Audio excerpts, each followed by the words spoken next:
Oke, baik. Selamat malam rekan-rekan semua. Kembali lagi ya, kita bertemu di kesempatan kali ini. Saat ini kita akan membahas mengenai film Mississippi Burning ya. Nah, ceritanya tuh di sini di film ini adalah sesuatu film yang memiliki latar belakang kejadian di tahun 1664. Tepatnya berada di kota Mississippi. Kita langsung aja kali ya. Saya ceritakan terlebih dahulu sinopsisnya bagaimana. Nah, supaya nanti memacu untuk diskusi kan, memacu rasa penasaran kita, sehingga nantinya rekan-rekan di sini dan juga yang menyaksikan akan lebih mengetahui dan bisa lebih banyak mengambil pelajaran dari film ini. Oke, sebelum lanjut ke cerita soal sinopsis film, kita perlu tahu dulu nih, tokoh-tokoh utama di dalam film tersebut siapa saja, perannya bagaimana. Oke, yang pertama di situ ada eh, Gene Hackman yang berperan sebagai Rupert Anderson atau biasa dipanggilnya Anderson. Nah, dia itu merupakan agen senior FBI yang diturunkan untuk mendampingi Mr. Ward. Eh, eh, ya Mr. Ward, Alan Ward, di mana di situ diperankan oleh Willem Dafoe yang sebagai Mr. Alan Ward. Nah, di sini kalau Mr. Ward ini perannya sebagai agen FBI muda yang jenius tetapi terlalu idealis. Berbeda karakter dengan Rupert Anderson yang dimana dia itu sudah lebih berpengalaman dan lebih mengetahui situasi dan kondisi dalam penyelidikan, jadi dia mampu menyesuaikan, tidak melulu menggunakan prosedural yang ada. Nah, di sini juga ada satu lagi tokoh yang diperankan oleh Franz McDormand ya, sebagai Mr. Pell. Di sini dia merupakan warga yang memerankan sebagai simbol warga yang sadar. Tetapi dia takut untuk mengungkapkan. Karena apa? Karena dia ini juga sebagai istri deputi sheriff seperti itu. Oke, jadi di film Mississippi Burning ini ceritanya itu berawal dari adanya kematian tiga tokoh, kalau kita sekarang sebutnya aktivis ya, tiga tokoh aktivis, di mana tokoh aktivis tersebut berperan sebagai orang yang memperjuangkan hak pilih bagi kaum yang berkulit negro di kota Mississippi supaya bisa mempunyai hak pilih seperti itu. Nah, dari tiga tokoh tersebut, dua diantaranya adalah warga Amerika yang berkulit putih dan satu diantaranya adalah warga Amerika yang berparas negro seperti itu. Nah, di CFBA ini datang setelah adanya laporan penculikan dan peniadaan tiga tokoh tersebut. Jadi orangnya diculik, kabarnya tidak tahu bagaimana, kematiannya dan jasadnya tidak ditemukan. Nah, hal tersebutlah yang memicu si apa namanya FBI ini diterjunkan seperti itu.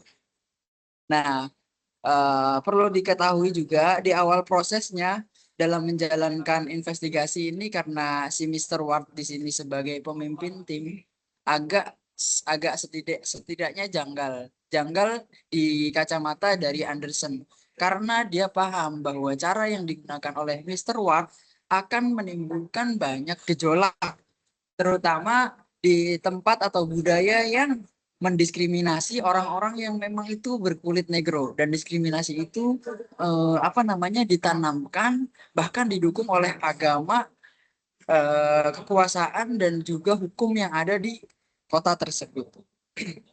Nah, contoh kejadiannya itu di awal adalah ketika Mr. Ward ini ingin makan siang setelah berkunjung ke tempat deputi sheriff untuk menanyakan kasus tersebut.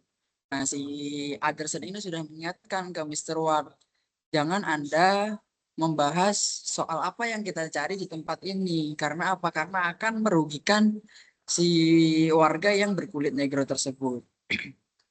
Nah, tetapi ya gimana ya namanya orang idealis kan biasanya ngeyel gitu kan. Dia ngeyel dengan perhitungannya dia, Karena dia juga seorang pemimpin, jadi akhirnya dia tetap bertanya. Dan yang terjadi adalah setiap orang yang berbicara dengan dia, orang negro yang berbicara dengan dia akan diberikan teror nih. Mulai dari dia disakiti atau keluarganya yang disakiti, seperti itu. Nah, menyadari hal tersebut, si Anderson ini tahu nih kalau taktiknya ini diterusin, tujuannya nggak bakal kedapet, tapi korban makin banyak. Akhirnya dia mencoba menggunakan siasat ya sesuai dengan yang ada di budaya lokal tersebut lah. Akhirnya dia mencoba mendekati si Mr. Pell ini karena dia sadar karena si Mr. Pell ini adalah orang yang baik, tapi dia takut akan suaminya yaitu Deputy Sheriff Clinton Pell. Jadi dia apa namanya mau mengungkapkan, mau ngasih tahu, oh sebenarnya tuh jenazahnya atau jasadnya ada di sini, tapi dia tidak berani buka mulut karena dia tahu konsekuensi yang akan terjadi. Seperti itu. Nah, hal yang memperburuk keadaan adalah ketika observasinya atau investigasinya ini sedikit menemukan titik terang, di mana si Mr. Ward ini mendapatkan informasi bahwa bangkai mobil yang digunakan oleh 3 aktivis tersebut berada di sebuah danau. Akhirnya dia memerintahkan 100 kalau kita bahasanya kalau sekarang itu kalau di kita mungkin apa namanya ya? Tamtama Abri mungkin gitu ya. Yang dia itu masih muda, agen-agen muda FBI yang dia turunkan untuk menyisir danau tersebut supaya bisa diketahui apakah di danau itu ada jasad dari 3 korban tersebut atau tidak. Tetapi justru dari adanya tindakan tersebut, keadaan yang terjadi adalah semakin buruk, semakin masifnya apa namanya diskriminasi, terus penculikan dan diskriminasi terjadi secara terang-terangan, bahkan pembunuhan pun terjadi secara lebih terang-terangan seperti itu. Nah, tetapi uniknya si Anderson ini tetap berjalan menggunakan 2 kaki, dia tetap mengikuti alurnya si Mr. Ward, tetapi dia juga menggunakan caranya sendiri. Puncaknya adalah ketika dia berhasil mengungkap nih, si Anderson tahu jasadnya itu ada di dekat bendungan gitu, bukan di tempat danau yang kita cari-cari. Informasi tersebut diketahui oleh si Anderson akibat atau hasil dari kedekatannya dia dengan istri si Deputi Sheriff ini. Nah, setelah kejadian tersebut, berusahalah si apa namanya si Deputi Syarif ini untuk menutup-nutupi kejadian tersebut sampai karena dia tahu nih istrinya yang memberitahu kepada agen FBI. Akhirnya begitu dia sampai di rumah, istrinya dihajar habis-habisan sampai dengan istrinya itu sendiri masuk ke rumah sakit. Nah, dari adegan ini sudah terlihat ya bahwa mereka memang ditanamkan kebencian sedalam itu, bahkan terhadap perempuan pun dia tidak memiliki rasa kasihan, bahkan terhadap istrinya sendiri gitu. Nah, setelah mengetahui kejadian tersebut, si Anderson ini marah besar. Dan terjadilah keributan antara Anderson dengan Mr. Ward. Anderson mengatakan Mr. Ward ini terlalu bodoh, terlalu idealis. Dia tidak tahu cara mainnya dan dia tidak punya nyali. Seperti itu kata si Anderson. Akhirnya setelah mereka berdua ribut besar, permainan disetujui untuk diubah. Mr. Ward akhirnya mengalah. Oke, kita bertujuan ke sini untuk mengungkap bersama-sama, maka kita akan ungkap secara bersama-sama. Sekarang peraturan diubah. Saya akan ikuti caramu dengan orang-orangmu dan bagaimanapun apa namanya strategi yang kamu buat gitu. Bahkan kalaupun memang menyalahi atau sedikit berbeda dengan prosedur baku yang ada di FBI, dia akan ikuti. Nah, akhirnya setelah itu barulah mulai si Anderson menggunakan orang-orangnya untuk mulai menculik si apa namanya bupatinya atau wali kotanya. Nah, dari situ dia dapatkan informasi untuk menjebak orang-orang yang lain supaya saling mengaku karena dituduh saling apa namanya membongkar kayak gitu. Nah, akhirnya dari situ terungkaplah mulai dari pertemuan yang ada di gereja. Mereka dijebak untuk bertemu bersama-sama dan dibuatkan bukti rekaman bahwa di dalam pertemuan itu satu dengan yang lain bingung siapa yang perintah. Nah, dari situ agen FBI mempunyai barang bukti yang kuat bahwa mereka semua terlibat. Akhirnya misi terus dijalankan menggunakan metode Anderson yang mungkin sedikit lebih keras dan sedikit menyalahi aturan, tetapi sangat efektif seperti itu.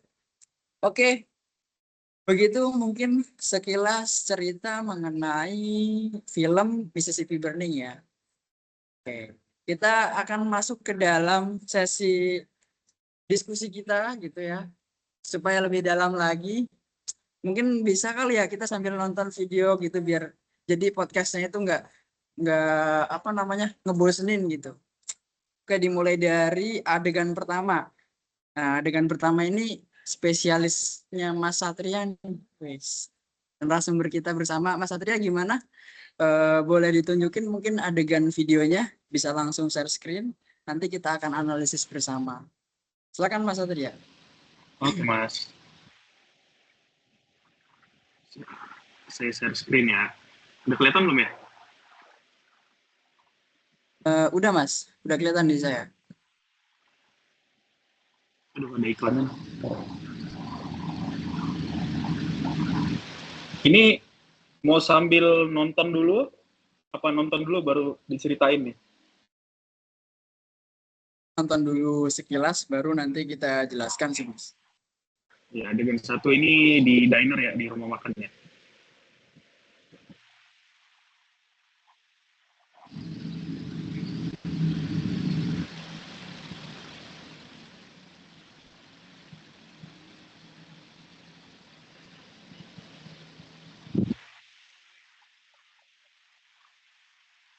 Emang nggak bisa full screen nggak apa-apa kok Mas. Biar lebih kondusif aja kelihatan kok kita. Bajakan ya Mas ya?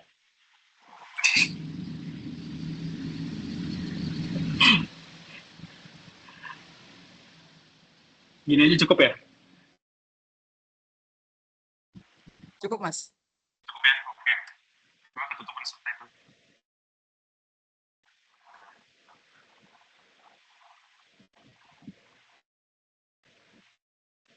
Sebelum kita tanya ke Mas Satria, mungkin saya bantu jelasin dikit ya. Nah, di adegan ini, si Anderson ini udah nggak setuju nih kalau si Mr. Ward ini akan mencari informasi. Kenapa? Karena di situ dia berada di kerumunan orang-orang yang berkulit putih.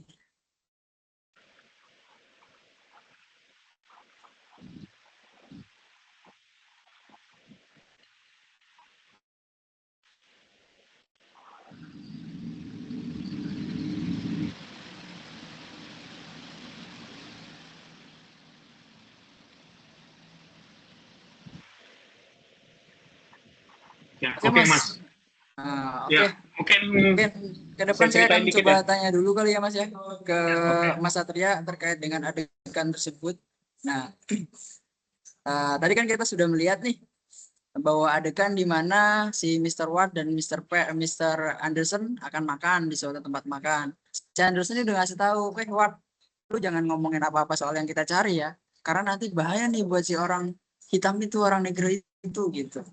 Nah, hal yang saya mau gali dari Mas Satria ini adalah pertama, gimana sih Mas, apa namanya, suatu sistem yang mana dilanggar oleh si agen Ward, tetapi dalam konteksnya ini mengacunya pada masyarakat lokal, hukum masyarakat lokal gitu Mas. Boleh Mas dijelaskan Mas?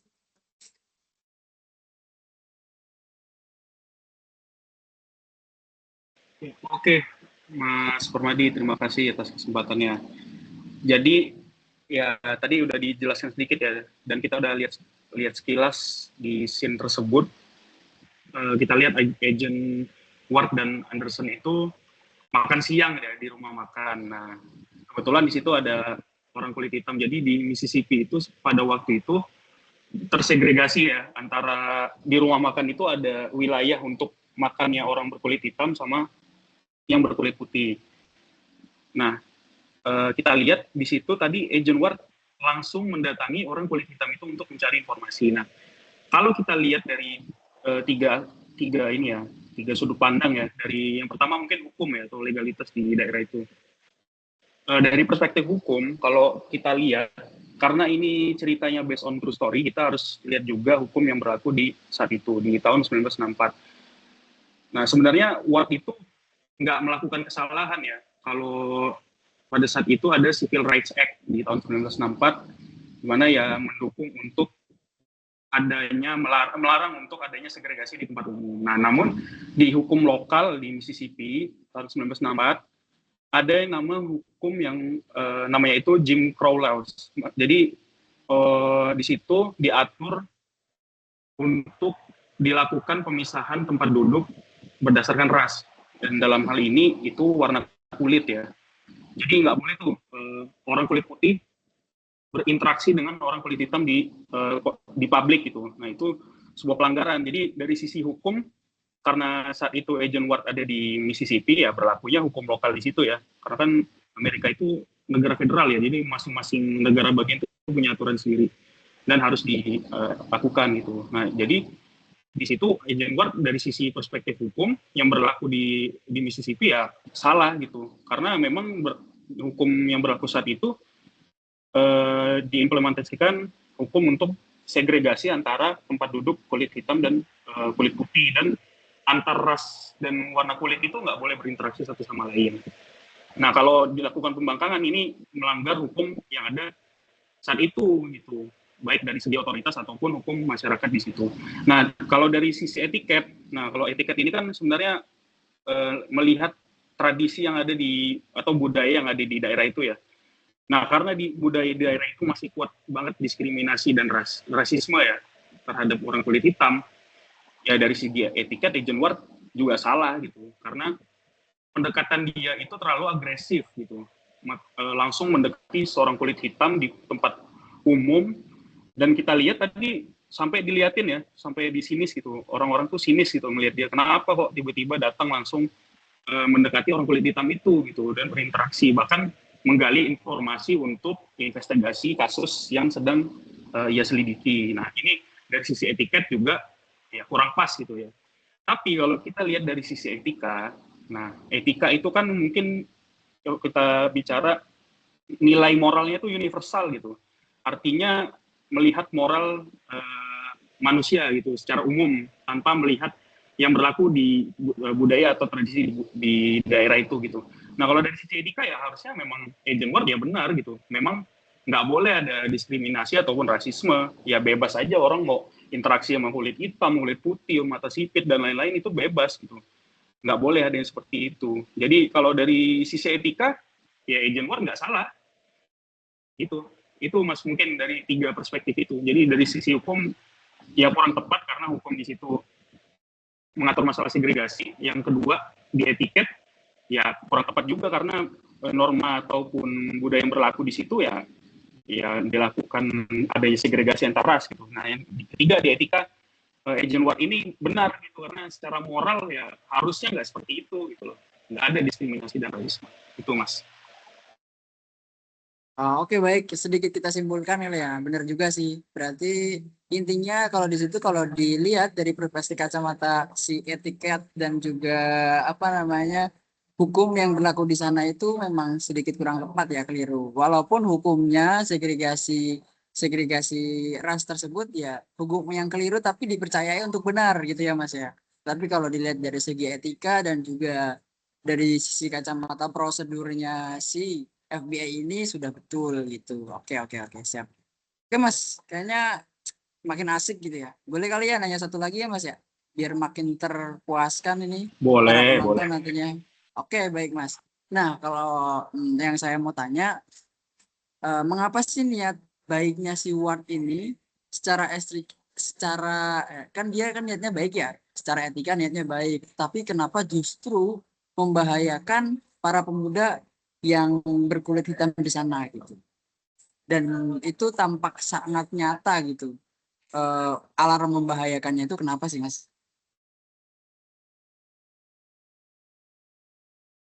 Oke Mas, mungkin saya sambil liatin satu scene lagi ya untuk menjawab pertanyaan ini. Kelihatan Oke, ya? oke, oke, oke, kelihatan Mas, keren ini kita. Sorry ya, ini tuh linknya Ini linknya memang banyak iklan ya, mohon maaf. Oh ya, berarti besok harusnya beli yang original ini. Iya nih harusnya. Aduh. Nah ini mungkin kita bisa lihat bentar ya.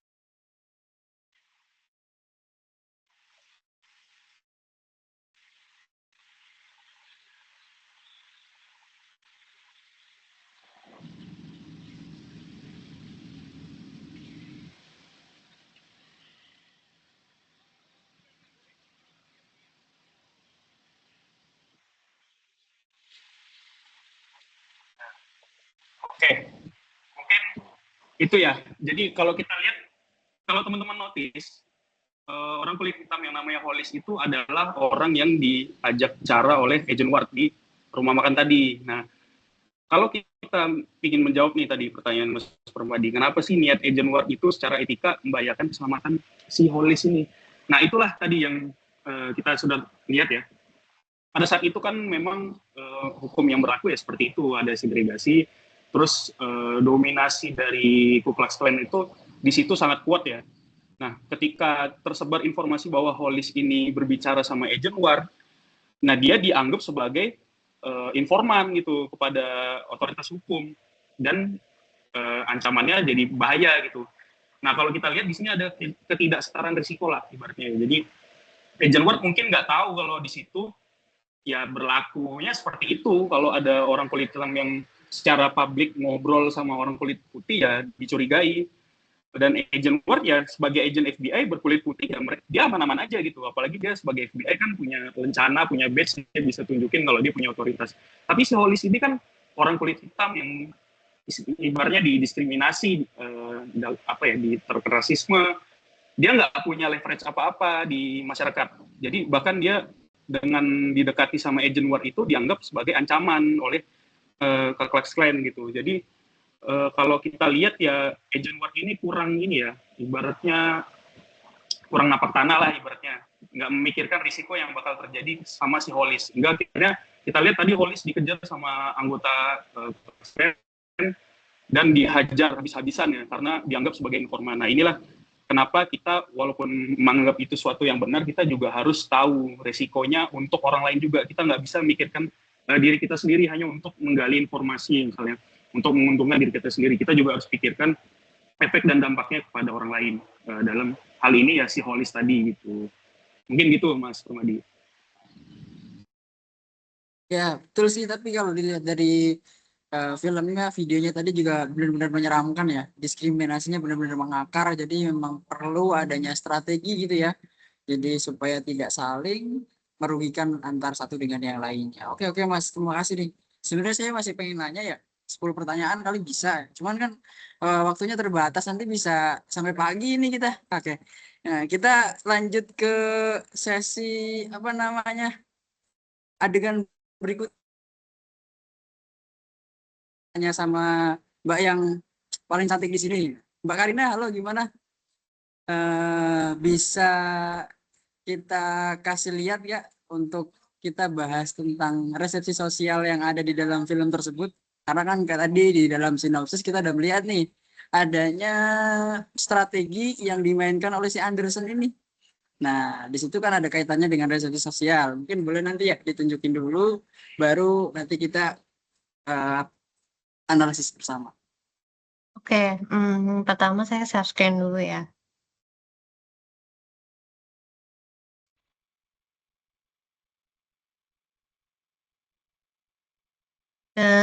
Terlihat belum?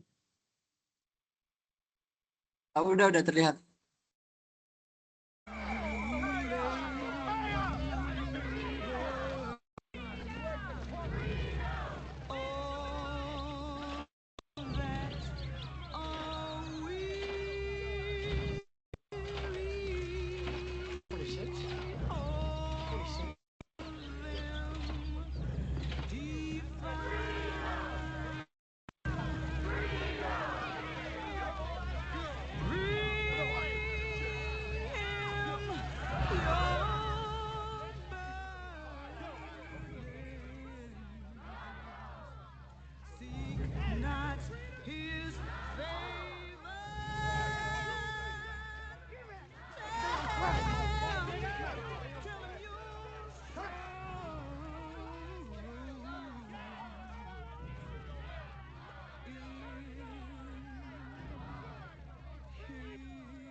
Hi, Hey now. just passing by, just saying hello. You're not out watching the parade? Say, how come none of you guys asked me any questions? Seems everybody in town's been talked to except me. Why don't you send some of them good-looking FBI boys around here to talk to me? Sorry about the intrusion. I was over at the hardware store. Pecan? Sick of pecans.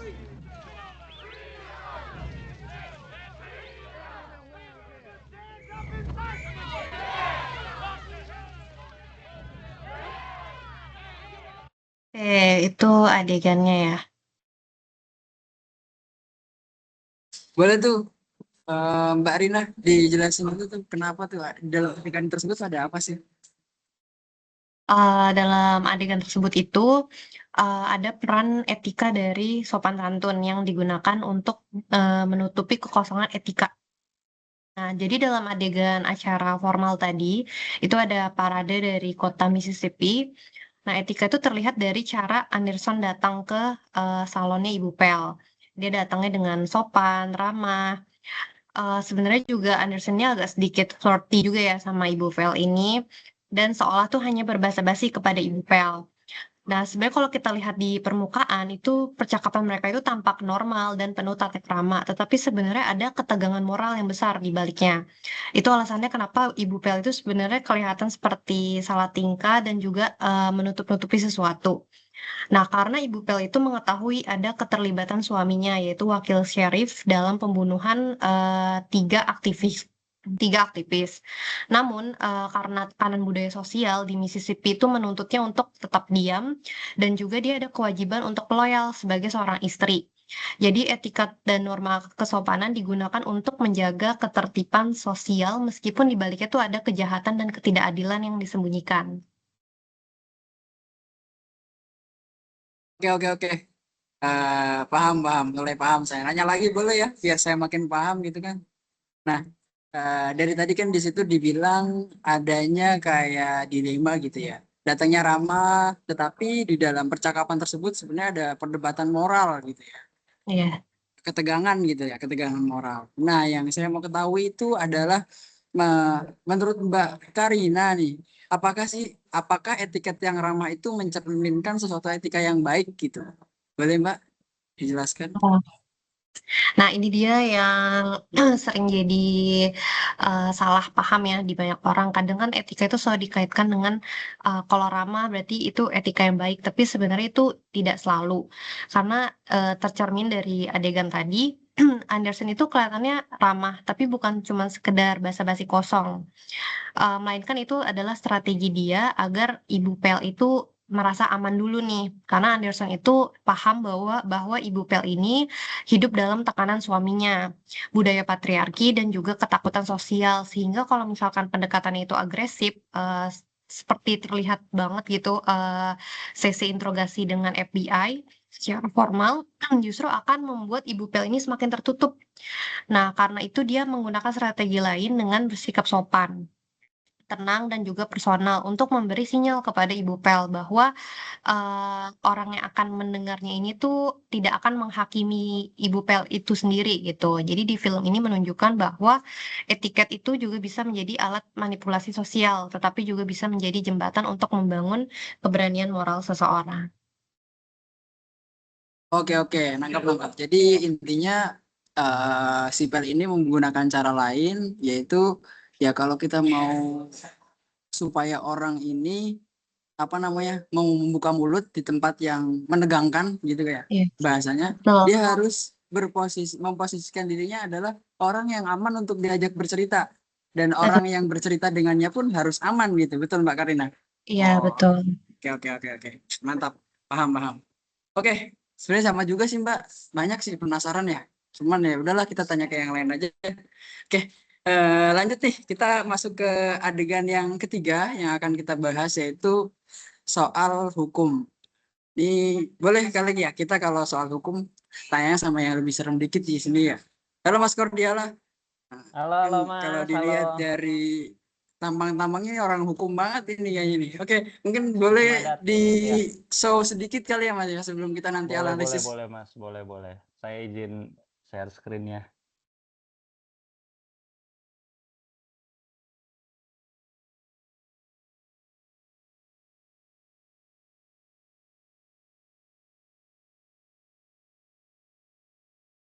Udah kelihatan belum ya? Udah. That is one of the principles by which this community survives.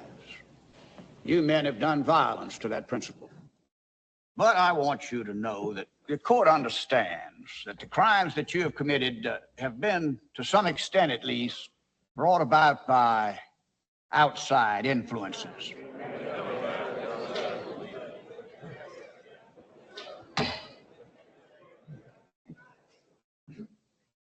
Outsiders have come into Jessup County, and they've been people of low morality and unhygienic. And their presence here has provoked a lot of people. So the court understands, without condoning them, mind you, that the crimes to which you men have pled guilty were, to some extent at least, provoked by these outside influences. So, with all this, I'm going to make your punishment light. I'm going to sentence you each to 5 years imprisonment. But I'm going to suspend these sentences.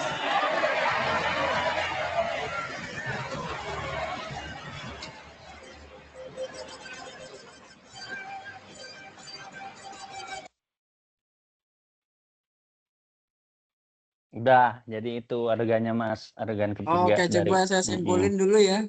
Nanti kita tanya nih sama narasumbernya yang paling Boleh keren lah Mas. pokoknya. Nah, jadi di adegan ini kan tadi udah ketahuan dia salah gitu. Tapi begitu masuk persidangan, awalnya dia diancam hukuman 5 tahun gitu ya. Hukuman ringan 5 tahun. Tetapi 5 tahun pun itu ditangguhkan. Bener ya Mas ya? Betul Mas, betul. Wah, parah banget sih ini, kayak di mana ya? Waduh. Oke. Wah, intermezzo kali ya. Jangan diterusin, bahaya soalnya. Karena saya makin penasaran, boleh kali ya saya nanya 5 pertanyaan sampai 10 pertanyaan, boleh kali? Oh enggak, 2 aja Mas. Dua aja. Oke, ya 2 Dua, aja. Mas. Oke, boleh. Saya tanya pertama kali ya Mas ya. Nah, terkait dengan adegan tersebut gitu. Nah, di sini kan adegan itu menunjukkan apa ya, tindakan yang sebelumnya itu legal gitu secara hukum. Tapi kalau menurut saya masih agak kurang etis gitu ya. Nah, kalau dari pandangan Mas Kordiala gitu ya, mengapa hukum di dalam case tersebut bisa bisa mengalami kegagalan gitu dalam menegakkan keadilan yang ada di sana gitu, Mas? Oke, terima kasih Mas Permadi. Saya izin mencoba menjawab. Jadi seperti yang kita udah tonton tadi, bahwa dan sesuai pertanyaan Mas Permadi, kenapa sih hukum legal yang harusnya menegakkan keadilan gitu, ini malah gagal untuk menegakkan keadilan moral tersebut? Sebenarnya ada 3 alasan dari kegagalan hukum legal tersebut. Yang pertama itu adalah karena kekakuan hukum itu sendiri, hukum positivisme yang dianut para hakim di situ. Jadi para hakim hanya melihat dan peduli akan hukum tertulis saja tanpa mempertimbangkan moral yang sebenarnya dicederai dari apa yang mereka lakukan. Terus penangguhan saksi pada adegan merupakan hal yang wajar dan otoritas yang memang memiliki itu memang di hakim. Jadi sebenarnya penangguhan itu memang ada, penangguhan sanksi itu adalah hal yang wajar dan itu adalah hak dari si hakim. Tapi hakim di sini seperti yang saya tadi bilang bahwa hanya melihat akan hukum legalnya saja, tidak mementingkan keadilan yang ada. Terus alasan keduanya adalah karena terkooptasinya sistem hukum yang berlaku pada masa itu dan di wilayah Mississippi itu, dan bahkan sampai masa sekarang hukum justru dijadikan sebagai alat pelanggengan kekuasaan dan diskriminasi sebagian pihak kepada pihak lain gitu. Karena perangkat hukum ya kita tahu sama-sama lah, ini terjadi juga di negara kita. Justru perangkat hukum yang seharusnya menjadi perangkat untuk menegakkan keadilan malah diisi dan digunakan oleh orang-orang dengan kepentingan sendiri, dengan kepentingan pribadi gitu loh. Terus yang alasan ketiganya adalah hukum formal dan legitimasi moral pada adegan ini tuh terpisahkan secara nyata gitu. Jadi seharusnya kalau hukum yang benar itu adalah hukum yang legitimasi formalnya dan legitimasi moralnya itu dijadikan satu kesatuan gitu. Oke Mas, coba kita simpulin ya. Nah kalau kita lihat kan teman-teman, kalau kita dengar dari jawabannya, kayaknya Mas Cordiala ini kayak merasakan setiap hari gitu ya. Tadi kita bisa kasih clue-nya kan, bahwa legalitas hukum dijadikan untuk menyerang intinya yang lemah gitu kan, melanggengkan Betul kekuasaan Mas. gitu. Tapi di sini kayaknya nggak ada adegan perubahan UU ya. Oh ya. Oke lanjut Mas. Kita masuk ke pertanyaan kedua kali ya Mas ya. Kita sudah terlalu jauh. Oke. Ya Mas. Nah, yang saya mau tanya adalah gimana sih Mas formalitas etiket di dalam sidang tersebut itu tetap terjaga walaupun esensinya keadilannya itu udah rusak gitu Mas. Terkait esensi keadilan ya.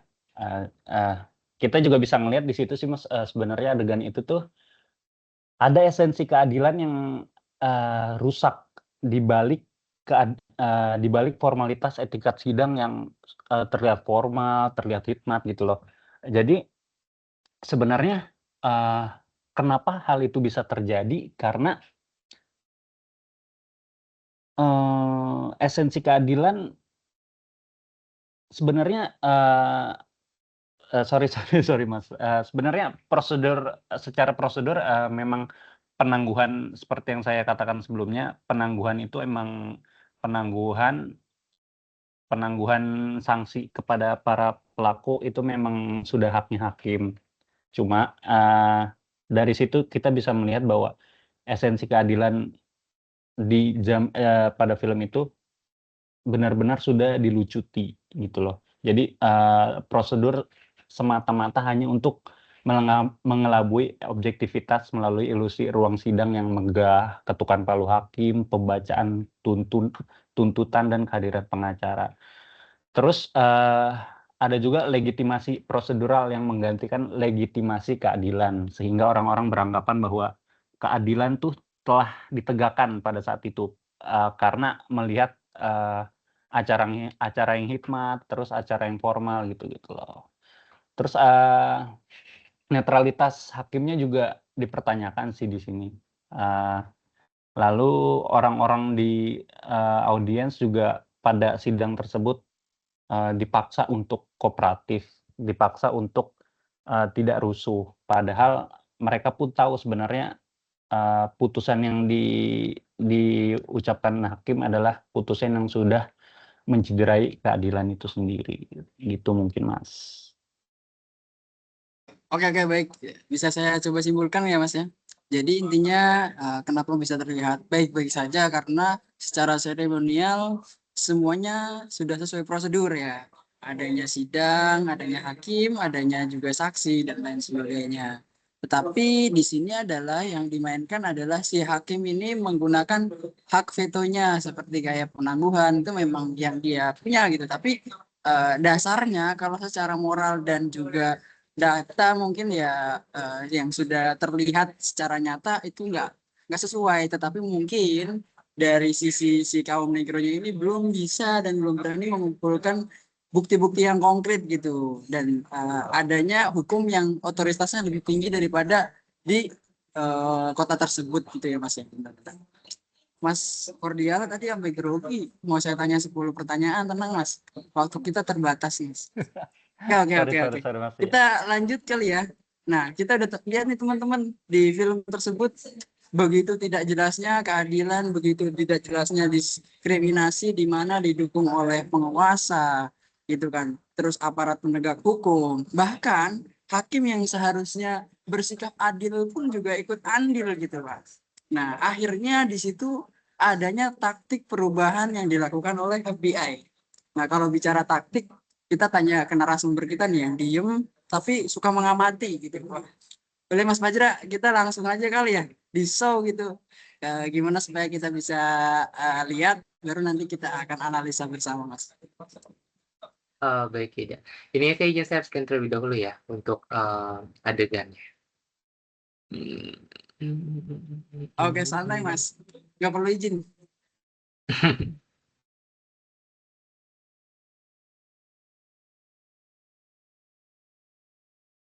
Kita tonton dulu. Nah, untuk adegan ini itu adanya kayak penculikan ya, penculikan Mr. Lesta.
Oke, untuk adegannya. Ya. Nah, ini jatuhnya lebih ke penculikan palsu ya, Oke Mas Mas, Permadi coba ya. kita simpulin dulu ya Mas ya. Betul. Oke, coba saya simpulin dulu ya Mas ya. Baru nanti kita akan tanya banyak pertanyaan lah ya. Tadi saya Itu sambil aja. ketawa-ketawa sendiri, jadi intinya itu adalah dia ini dijebak gitu ya Mas ya. Betul. Seakan-akan diculik oleh orang-orang negro, dia mau digantung, tiba-tiba ada FBI yang menolong, padahal yang nyulik juga temennya sendiri gitu ya. Nah, ini intinya kayak gini, kalau simpelnya mah kalau kita mau nangkep ayam jangan terus-terusan dikejar gitu ya. Sekali-kali dikasih makan gitu kan. Nah, oke Mas. Lanjut biar makin dalam analisa kita Mas. Mungkin saya akan bertanya Mas ya. Nah, kalau dari Mas Fajra nih, sebenarnya apakah sih membenarkan cara-cara yang ilegal gitu Mas untuk mencapai suatu keadilan gitu? Dalam mewujudkan suatu keadilan, apakah benar sih kalau kita tuh gunain cara-cara ilegal gitu untuk mencapai ke sana gitu? Dari Mas Fajra gimana Mas? Baik.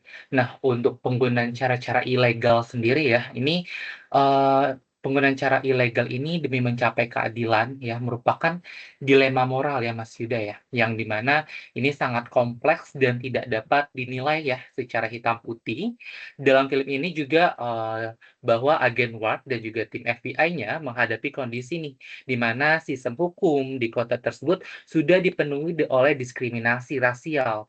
Contohnya seperti polisi lokal tersebut, lalu hakimnya tadi juga Mas Yuda bilang ya, dan juga tokoh masyarakat pun justru melindungi gitu ya, melindungi anggota Ku Klux Klan yang mana terlibat dalam pembunuhan 3 aktivis ya, 3 aktivis hak sipil. Yang di mana proses penyidikan secara normal hampir nih ya tidak mungkin menghasilkan keadilan.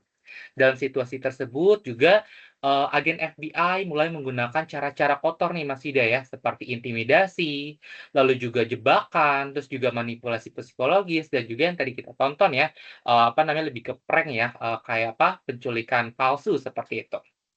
Nah, terus, untuk memperoleh pengakuan yang di mana, pengakuan secara hukum dan juga etika. Nah, tindakan ini tuh tentu juga bermasalah ya, karena aparat penegak hukum seharusnya menjunjung kejujuran dan juga prosedur yang benar. Namun, gitu ya, di sisi lain jika FBI hanya diam dan juga mengikuti aturan gitu ya secara kaku, para pelaku kemungkinan besar tidak akan pernah nih, ya, tidak akan pernah Mas Yuda dihukum dan juga kekerasan rasial akan terus terjadi ya di kota tersebut ya, di kota Mississippi ya. Oleh karena itu menurut saya juga tindakan tersebut dapat dipahami dalam kondisi ekstrim gitu ya, karena bertujuan menghentikan ketidakadilan yang lebih besar. Meskipun begitu ya, cara-cara ilegal tetap tidak dapat dianggap sepenuhnya benar ya secara moral. Sebab apa gitu ya? Sebab apabila tindakan seperti ini terus dibenarkan, maka akan muncul gitu ya, akan muncul risiko penyalahgunaan kekuasaan oleh aparat atas nama juga keadilan seperti itu. Nah, film ini gitu ya dia menunjukkan bahwa dalam dunia nyata keadilan terkadang menempatkan manusia pada pilihan sulit antara menaati hukum atau menyelamatkan korban ya dari sistem yang sudah rusak seperti itu sih Mas Yuda. Oke oke keren Mas.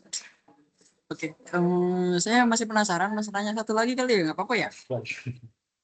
Nah, menurut Mas Fajra nih, apakah apa namanya dari Mas Fajra ini lebih mendukung pendekatan yang dilakukan oleh Ward yang dimana dia itu selalu berpadukan dengan hukum, regulasi, prosedur dan lain sebagainya, atau lebih cenderung ke caranya Anderson, Mas? Baik. Kalau untuk ini mungkin saya lebih cenderung mendukung pendekatan agen Anderson ya, dibandingkan pendekatan agen Ward yang terlalu kaku gitu ya terhadap aturan hukum. Nah, si Anderson ini tuh dia di film ya digambarkan sebagai sosok yang realistis dan juga memahami bagaimana budaya rasis di kota Mississippi membuat hukum tidak berjalan secara adil. Nah, si Anderson juga menyadari bahwa prosedur hukum biasa tidak akan efektif karena hampir seluruh struktur kekuasaan di kota tersebut telah melindungi para pelaku kekerasan rasial. Berbeda dengan temannya yaitu agen Ward ya yang pada awalnya sangat idealis dan juga percaya bahwa hukum harus ditegakkan gitu ya sesuai aturan yang ada gitu. Nah, Anderson gitu ya, si Anderson lebih fokus pada hasil akhir nih Mas Yuda, yaitu mengungkap kebenaran, melindungi masyarakat kulit hitam dan juga membawa pelaku pembunuhan ke pengadilan. Nah, pendekatan Anderson inilah yang memang menggunakan metode yang keras dan juga berada di wilayah abu-abu secara moral gitu ya. Tetapi akhirnya nih Mas Yuda ya, akhirnya berhasil membongkar kasus yang selama ini ditutupi oleh aparat lokal. Nah, menurut saya dalam situasi ketidakadilan yang ekstrim gitu ya, pendekatan yang realistis seperti Anderson terkadang diperlukan gitu ya. Agar apa? Agar keadilan tetap dapat ditegakkan. Namun gitu ya, namun apa? Saya juga gitu ya menyadari bahwa tindakan tersebut tidak boleh dijadikan contoh umum dalam penegakan hukum ya yang seperti saya tadi bilang. Karena hukum yang sehat tetap harus menjunjung hak asasi manusia dan juga prosedur yang benar nih Mas Yuda. Dengan demikian, film ini juga mengajarkan kita gitu ya bahwa perjuangan melawan kejahatan seringkali menghadapkan seseorang gitu ya pada konflik antar idealisme hukum gitu ya, idealisme hukum dan kebutuhan untuk mencapai keadilan yang nyata bagi korban. Seperti itu Mas Yuda. Oke oke baik, benar juga sih kata Mas Fajra. Sebenarnya juga ya tak boleh amat ya. Tapi kalau memang situasi dan kondisinya memaksa untuk melakukan hal tersebut, dan itu sudah dilakukan secara terukur gitu ya. Kalau aparat kan lebih tahu gitu kan, tidak harus membunuh, itu masih dalam keadaan wajar gitu. Nah, sudah di penghujung nih kita teman-teman, nggak berasa kan? Nah, kita berbicara dengan 4 narasumber kita yang super hebat di bidangnya gitu kan. Gak kerasa udah 1 jam lebih. Sebenarnya tuh saya pasti pengen jelasin banyak gitu ya tentang eh, show film adegan potongan-potongan yang lebih menarik lagi, tapi karena waktunya sudah cukup lama, mungkin kita bisa refleksikan dari film-film tersebut sesuai dengan adegan yang sudah ditampilkan saja ya. Jadi untuk yang pertama mungkin refleksi yang bisa kita dapat dari adanya film tersebut, di mana di situ ada kan contoh kenapa orang harus berani melanggar hukum dan etiket untuk menegakkan etika. Nah, belum lama tadi kita habis nonton adegan yang di-show oleh Mas Fajra gitu kan. Nah, secara etika kan itu kan tidak benar ya, menjebak orang. Artinya dia pura-pura menculik, pura-pura menjadi orang yang berbeda, padahal dia adalah satu komplotan gitu. Tetapi kalau itu tidak dilakukan, suaranya, pengakuannya tidak akan muncul. Kenapa kita perlu untuk memunculkan suara tersebut? Karena suara itulah yang nantinya menjadi bukti di persidangan yang resmi gitu. Karena di dalam persidangan hakim tidak melihat persepsi dan sebagainya, tetapi dia melihat saksi dan juga bukti. Seperti itu. Jadi kita memang terkadang perlulah sedikit melanggar etiket untuk bisa menunjukkan penegakan etika yang pada akhirnya ujungnya yang akan benar-benar kita tegakkan. Gitu. Hal lain apa? Hal lain adalah gimana etikat lokal itu sering dimanfaatkan untuk melindungi ketidakadilan yang sistematik atau yang sistemik gitu. Nah, kita bisa move lagi, kita flashback sebentar ke adegan yang ditampilkan oleh Mbak Karina, di mana tadi ada orang berdemo ya, Mbak Karina ya. Orang kulit hitam berdemo menuntut keadilan, kesetaraan. Nah, kenapa itu dimanfaatkan? Karena orang-orang kulit putih itu di sana, dia tahu orang-orang kulit hitam ini nggak akan berani macem-macem. Dia paling cuma bisa demo gitu. Demo. Nah, ya udah kita dengerin aja, pura-pura dengerin, nanti ya setelah dia demo ya udah kita sikat habis saja gitu kan. Nah, ada juga orang yang tahu kayak yang dicontohkan tadi Mr. Pell, karena mungkin di situ orangnya sifatnya dibuat untuk ramah karena terpaksa. Jadi ya dia mau berbicara pun juga takut, walaupun mungkin dia itu di pihak yang apa ya lebih menang untuk dia bisa leluasa berbicara dengan orang lain karena dia kan gak diawasi gitu. Nah, makanya disitulah kenapa keramah tamahan itu menjadi perisai terdepan nih gitu. Nah, kalau kita bahas sebenarnya kalau kita bahas kayak gini mungkin banyak lah ya kalau kita refleksikan ke mungkin kehidupan kita, mungkin ke negara kita mungkin ya, tapi kita tidak berbicara begitu jauh, cukup menjadi pandangan kita secara berpikir dan nantinya kita memperbaiki diri kita gitu.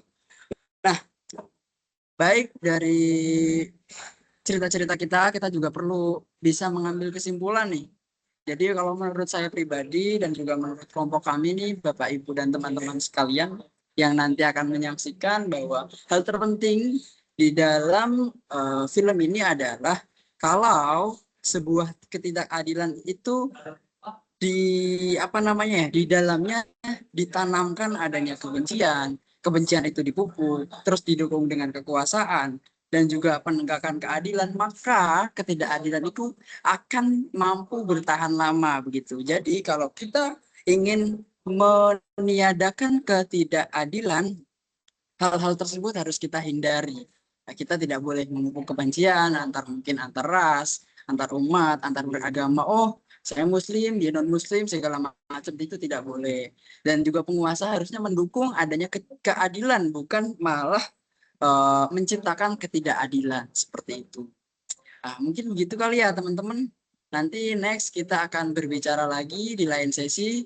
Nah, Bapak Ibu, kita sudah melihat bahwa kelompok kami adalah kelompok yang sangat suportif gitu ya, pokoknya sangat seru gitu lah ya. Dan narasumbernya kita bisa lihat sangat oke sekali, sangat menguasai. Itu berarti memang menandakan mereka ahli di bidangnya. Bahkan tadi kita sampai lupa loh perkenalan karena saking semangatnya. Kalau gitu di akhir kita kenalkan dulu ya Bapak Ibu. Di sini kita ada kelompok 2. yang beranggotakan oleh saya sendiri, Permadi Yudatama, yang berlaku sebagai MC, terus ada Mas Fajra Manulang, ada Mbak Karina Jelia, ada Mas Kordiala, dan juga ada Mas Satria. Nah, di sesi kali ini kita bahas tentang Mississippi Burning. Cukup sampai sekian. Semoga apa yang kita tonton, apa yang kita diskusikan bisa menjadi ilmu baru untuk kita, menjadikan kita berpikiran lebih bijaksana ke depan. Terima kasih dan sampai jumpa lagi. Terima kasih, Mas.